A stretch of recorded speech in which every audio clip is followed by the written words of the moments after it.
Saya ulangi ya. Inggih. Perilaku bullying.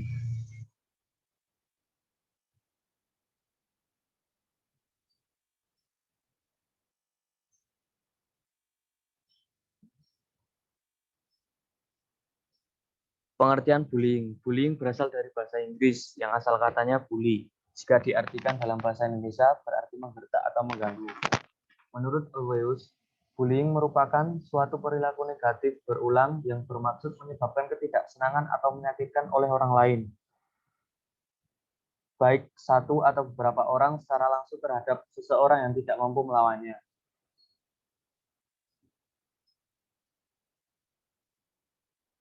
Komisi Nasional Perlindungan Anak memberi definisi terhadap bullying adalah kekerasan fisik dan psikologis berjangka panjang yang dilakukan seseorang atau kelompok terhadap seseorang yang tidak mampu mempertahankan diri dalam situasi di mana ada hasrat untuk melukai atau menakuti orang atau membuat orang tertekan, trauma, depresi, dan tidak berdaya. Jadi dapat kita simpulkan, bullying adalah suatu perilaku atau tindakan sengaja atau terencana yang dilakukan oleh pihak yang lebih kuat pada pihak yang lebih lemah, yang dilakukan secara berulang-ulang dan mengakibatkan trauma, depresi, tertekan, dan tidak berdaya, serta bertujuan untuk mendapatkan kekuatan atau kekuasaan. Yang kedua yaitu aspek-aspek bullying. Sejiwa mengemukakan bahwa ada beberapa aspek bullying, antara lain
maaf sebelumnya, apakah PPT-nya terlihat? Belum, Mas. Hilang lagi Mas PPT-nya. Belum, Mas. Belum, Mas.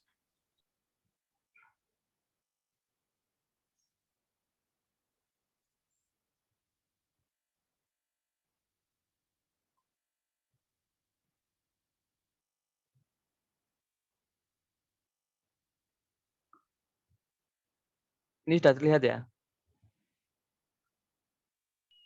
Sudah, Mas. Sudah Mas. Udah, Mas.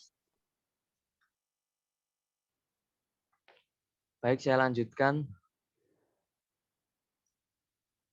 Yang kedua yaitu bullying secara verbal. Juga bisa terdeteksi karena bisa tertangkap indera pendengaran. Contoh, membentak, meledek, memaki. Yang ketiga, bullying mental atau psikologis. Adalah bullying yang sangat berbahaya karena tidak tertangkap mata ataupun telinga. Contoh, memandang sinis atau mengucilkan. Selanjutnya yaitu faktor yang mempengaruhi perilaku bullying. Sutton, bullying dapat terjadi dikarenakan oleh adanya pengaruh fenomena sosial atau lingkungan. Hal ini dapat kita jumpai pada anak-anak yang tinggal dalam lingkungan yang tidak kondusif. sebab pengaruh lingkungan sekitar dapat merangsang pribadi seseorang dalam berpikir dan bertindak. Yang kedua, McCall, Yates, and Marini mengungkapkan bahwa anak menjadi pelaku bullying tidak lain dilatar belakangi oleh pengalaman hidup yang kurang menyenangkan seperti anak yang kurang kasih sayang, anak jalanan, dan anak-anak yang hidup dalam lingkungan keras. Menurut Andi Priyatna, bahwa tidak faktor tunggal dari bullying, bahwa banyak faktor yang terlibat dalam hal ini, baik faktor dari anak itu sendiri, keluarga, lingkungan, bahkan sekolah semua turut mengambil peran. Faktor internal, contoh memiliki rekam jejak menjadi korban bullying serta kurangnya kasih sayang dan perhatian, kurang memiliki rasa empati. Faktor eksternal, contoh lingkungan yang tidak kondusif, pengaruh dari media elektronik seperti TV dan media massa, teman dekat, atau bahkan keluarga yang menjadi pelaku bullying, maka anak akan meniru. Bentuk-bentuk bullying. Ada 4 bentuk bullying menurut Colorusso, yaitu yang pertama verbal bullying, contoh mengolok-olok, mencela, dan fitnah. Yang kedua physical bullying, contoh memukul, menjambak, dan menendang. Yang ketiga yaitu relational bullying, contoh pelemahan harga diri korban bullying dengan cara pengucilan dan pengabaian. Yang keempat bullying elektronik, contoh meneror korban bullying melalui internet dan sosial media.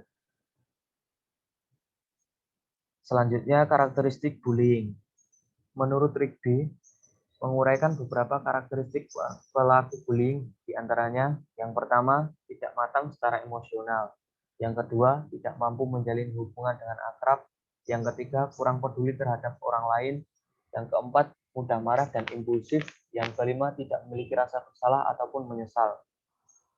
Sedangkan korban bullying umumnya adalah anak-anak yang pencemas, mudah gugup, selalu merasa tidak aman, pemalu, dan pendiam. Self-esteem rendah, memiliki cacat fisik atau mental, masalah tingkah laku, atau gangguan perkembangan.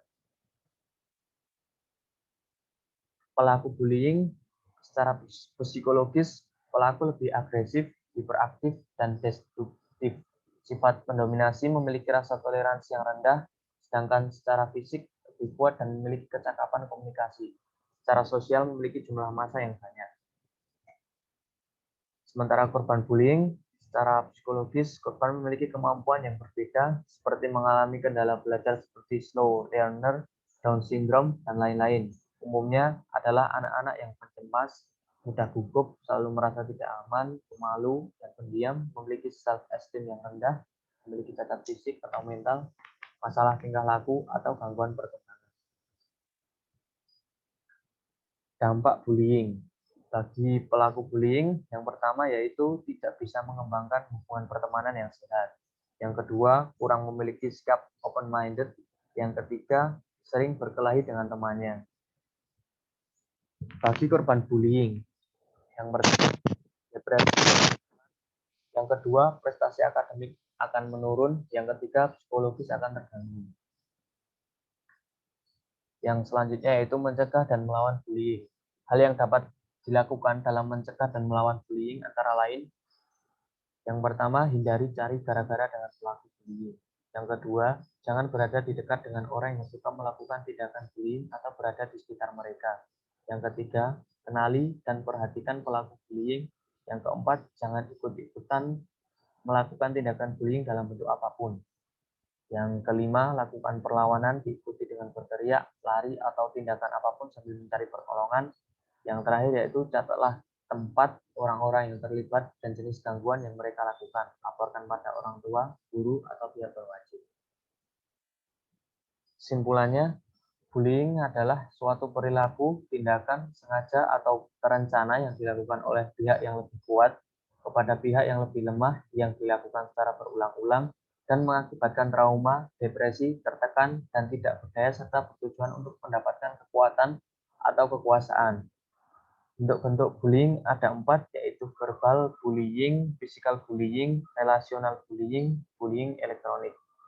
Bullying juga sangat berdampak bagi korban dan pelaku bullying.